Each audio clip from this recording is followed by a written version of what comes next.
Hello student, एक बार फिर से आपका स्वागत है आपके अपने YouTube channel smart study classes पर। हाँ, तो हमारी इंटरमीडिएट की इंग्लिश की क्लास चल रही थी और जिसमें चल रहा था आपका इंग्लिश न्यू सेशन सन 2022। तो देखो, इसमें हम ग्रामर सिलेबस को डिस्कस कर रहे थे। बहुत ही अच्छा टॉपिक है, क्योंकि जब तक आप इस टॉपिक को नहीं समझोगे आप एग्जाम में एक अच्छा स्कोर नहीं कर सकते हैं। इसलिए आपको इसको समझना बहुत ही जरूरी है। तो देखो, इस समय जो टॉपिक चल रहा है वो आपका दूसरा टॉपिक चल रहा है, ट्रांसफॉर्मेशन ऑफ द सेंटेंसेज। क्या है? Transformation of the sentences. तो देखो, इसके जो पॉइंट थे वो काफ़ी पॉइंट पूरे हो चुके हैं और कहा जाए तो इसका लास्ट टॉपिक रह गया है चेंज द सेंटेंस कंडीशन। यानी कि जो सेंटेंस की कंडीशन है वो बदल जाती है, और वो किस तरह से बदलती है। तो इसके मुख्य रूप से 6 प्रकार होते हैं। कितने होते हैं? 6 प्रकार।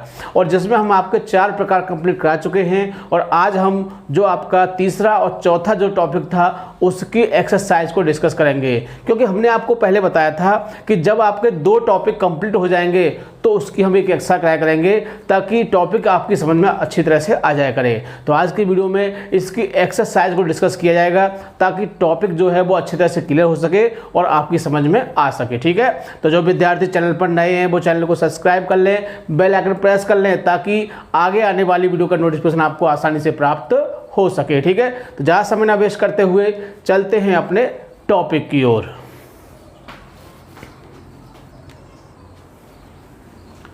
क्लास 12th इंग्लिश, यानी कि 12th क्लास की इंग्लिश की क्लास चल रही थी और जिसमें चला था आपका इंग्लिश न्यू सेशन सन 2022।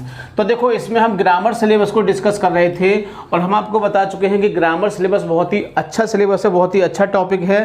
क्योंकि जब तक आपको ये समझ में नहीं आएगा आप एग्जाम में एक अच्छा स्कोर नहीं कर सकते हैं। क्योंकि बाकी के जो टॉपिक हैं आप उनको किसी बुक से कर सकते हैं, सॉल्व पेपर से कर सकते हैं, लेकिन ग्रामर का जो टॉपिक है उसे आप तब तक नहीं समझ सकते हैं जब तक कोई उसको आपको समझाएगा नहीं। ठीक है, तो इसको समझना बहुत ही जरूरी है। तो देखो, हम बता चुके हैं कि इस समय जो टॉपिक चल रहा है वो चल रहा है आपका ट्रांसफॉर्मेशन ऑफ द सेंटेंसेस। बहुत ही अच्छा टॉपिक है। हिंदी में कहा जाता है वाक्यों का रूपांतरण, यानी वाक्यों का रूप बदल देना।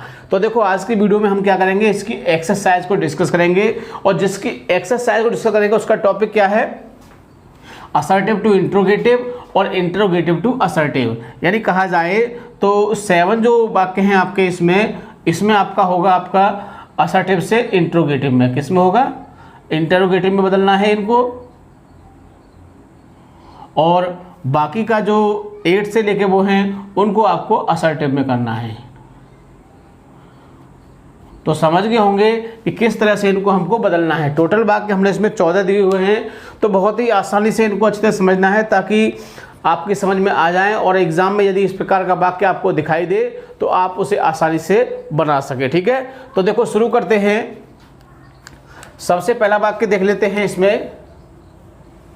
तो देखो, मैंने जितने भी इसके वाक्य दिए हुए हैं उनके लिए सबके लिए रूल निश्चित किया है, क्योंकि मैं पहले आपको रूल लिखवाता था, उसके बाद उसका मैं एग्जाम्पल लिखवाता था, ताकि वो रूल भी समझ में आ जाए और उसके बेस पर जो एग्जाम्पल आ रहा है वो भी समझ में आ जाए। क्योंकि एग्जाम में आपको क्या होगा, कुछ वाक्य दिए होंगे और उन वाक्यों को आपको उस रूल के बेस से बदलना है। ठीक है, जैसे कि यहाँ पर वाक्य लिखे हुए सेम आपको इसी प्रकार से एग्जाम में लिखे मिलेंगे और उनको समझना है और उनको चेंज करना है। तो पहला वाक्य देखते हैं, सुमन सिंग्स ए सॉन्ग। तो देखो, इसमें आपकी HB तो है नहीं, क्योंकि हमने एक रूल लिखाया था कि जब वाक्य में HB दी हो तो उसको उठा के हम शुरू में लगा देते हैं। और एक कॉमन रूल आपको याद होगा, जिसको हमने बहुत ही अच्छी तरह से आपको कई बार बताया था, कि यदि वाक्य में नॉट दिया हो तो उसको हटा देते हैं और नॉट ना हो तो उसमें लगा देते हैं। ठीक है, तो समझ गए होंगे। तो इसमें देखो क्या है, SAES आ रहा है, और हमने एक नियम लिखवाया था कि जब SAES दिया हो तो शुरू में हम डज का प्रयोग करते हैं। किसका प्रयोग करते हैं? डज का प्रयोग करते हैं। ठीक है, समझ गए होंगे।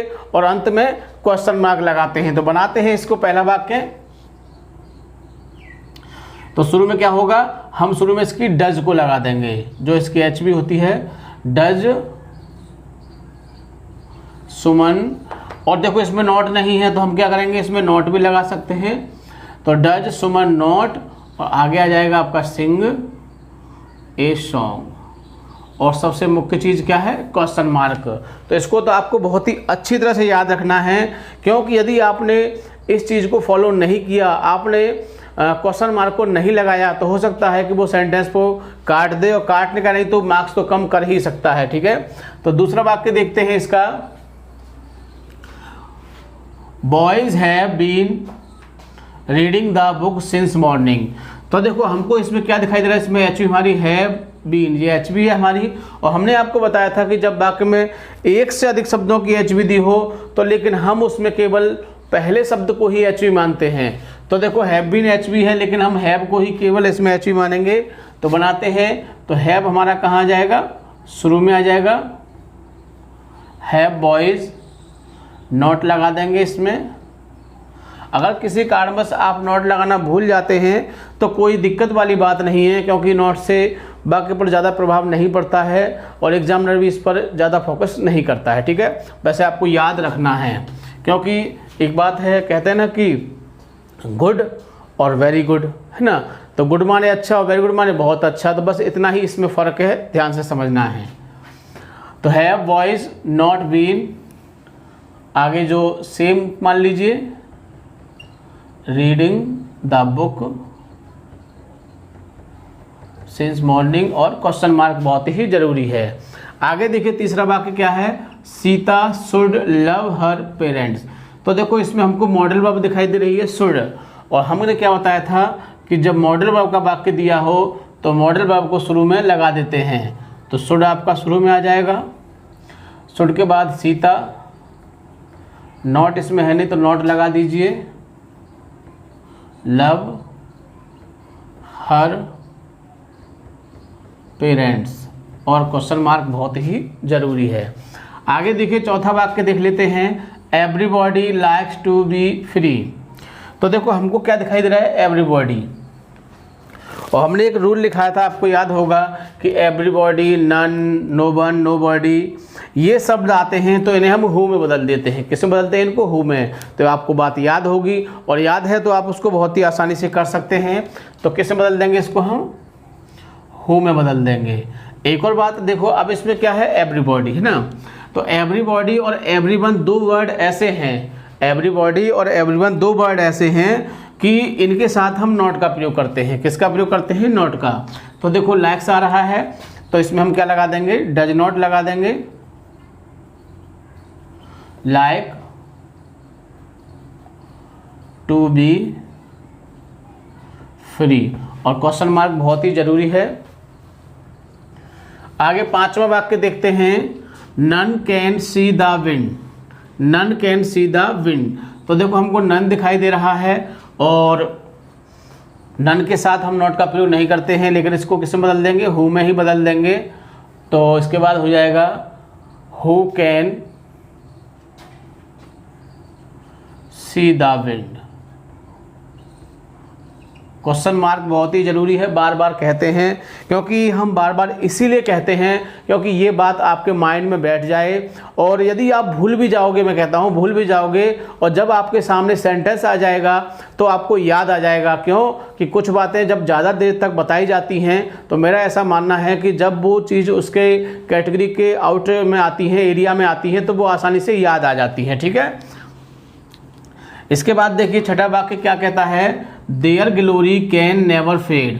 तो देखो देयर ग्लोरी वाला वाक्य आ गया, और हमने बताया था कि जब ऐसे वाक्यों का इंट्रोगेटिव करते हैं तो शुरू में क्या लगाते हैं, व्हेन लगाते हैं बस। और वाक्य को असर्टिव करेंगे तो क्या आ जाएगा, कैन आ जाएगा, और नेवर को इसमें हटा देंगे तो फिर देयर आ जाएगा। तो व्हेन कैन देयर ग्लोरी, बाकी अब फेड बचा तो फेड को भी लिख दीजिए, और क्वेश्चन मार्क बहुत ही जरूरी है, ठीक है। इसके बाद सातवां वाक्य देखते हैं क्या कहता है आपका, Sunita went to Agra yesterday. तो देखो इसमें कोई एच तो है नहीं, लेकिन हमको क्या दिखाई दे रहा है, वेंट, यानी कि सेकंड फॉर्म।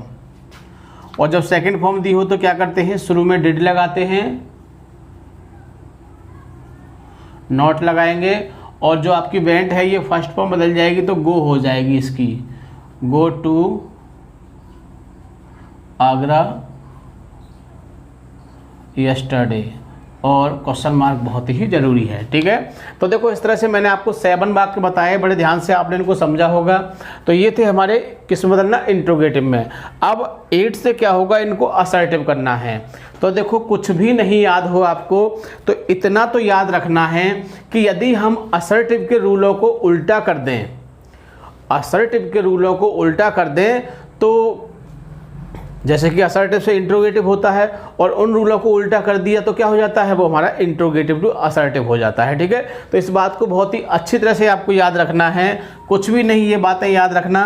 तो देखो उसमें क्या था कि हम एच बी को शुरू में लगाते थे, अब इसमें क्या है एच बी शुरू में दी होगी तो क्या करेंगे, सब्जेक्ट के बाद लगा देंगे, इतना ही तो होगा इसमें। तो बनाते हैं, देखो इसको 8वां वाक्य क्या कहता है। तो देखो डज शुरू में लगा हुआ है, अब इस डज को हम कहाँ ले जाएंगे, यहाँ पर। तो देखो इसमें नॉट नहीं है तो यहाँ पर नॉट के साथ आ सकता है, ठीक है ना, और इसमें नॉट दिया होता तो यहाँ से नॉट हट जाता और हम वर्ब में ऐसे ही एस लगाते। ठीक है, तो इसको बनाते हैं,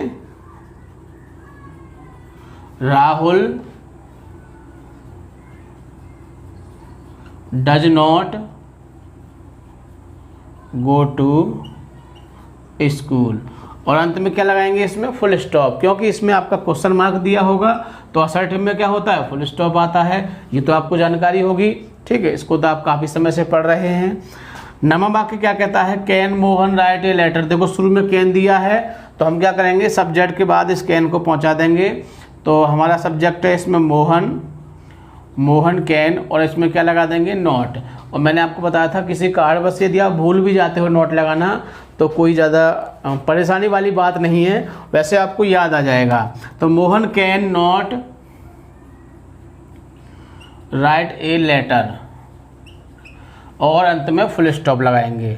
आगे देखिए 10वां वाक्य क्या कहता है, will Mamta be drinking the milk. तो देखो बिल शुरू में दिया है, हम उठा के क्या करेंगे, इसको सब्जेक्ट के बाद लगा देंगे, ममता विल, और इसमें नॉट भी लगा देंगे क्योंकि इसमें नॉट आपका है नहीं, बाकी सेम ही रहेगा, ड्रिंकिंग द मिल्क और फुल स्टॉप। इस बात को याद रखना है। आगे देखिए 11वां वाक्य क्या कहता है, who does not know Sardar Patel.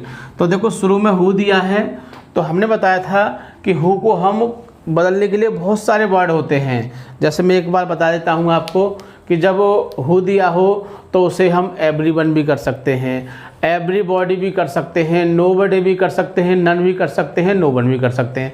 अब मैंने आपको 5-6 वर्ड बता दिए, लेकिन आपको एक बात को याद रखना है कि जब इस तरह का हु वाला वाक्य आए तो उसमें आपको देखना है कि उसमें नॉट है या नहीं है। क्या है, नॉट है या नहीं है। तो नॉट इसमें है, तो जब नॉट हो तो आंख बंद करके आप उसमें एवरीबॉडी का प्रयोग करोगे। किसका प्रयोग करोगे, एवरीबॉडी।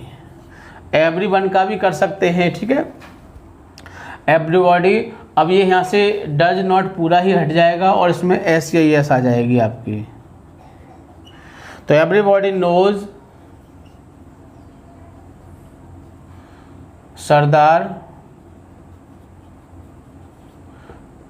पटेल, और फुल स्टॉप।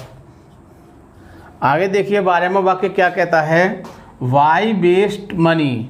तो देखो वाई दिया हुआ है और मैंने इसका रूल लिखाया था कि जब वाक्य के शुरू में वाई दिया हो और उसके बाद एच वी ना हो, वाक्य के शुरू में वाई दिया हो और उसके बाद एच वी ना हो, तो वाई को हम किस में बदलते हैं, तो वाई को हम it is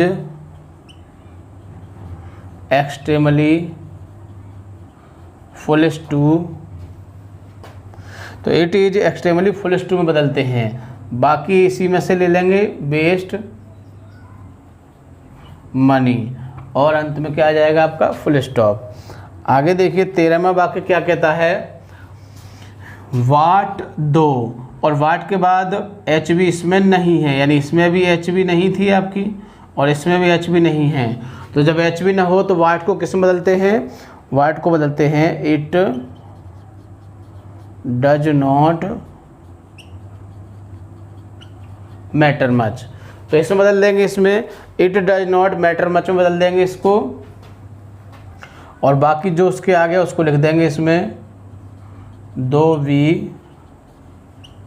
happen to be late, और फुल स्टॉप लगाएंगे इसमें, ठीक है, क्योंकि हम इसको असर्टिव कर रहे हैं। लास्ट है आपका 14वां वाक्य, इसको भी देख लेते हैं।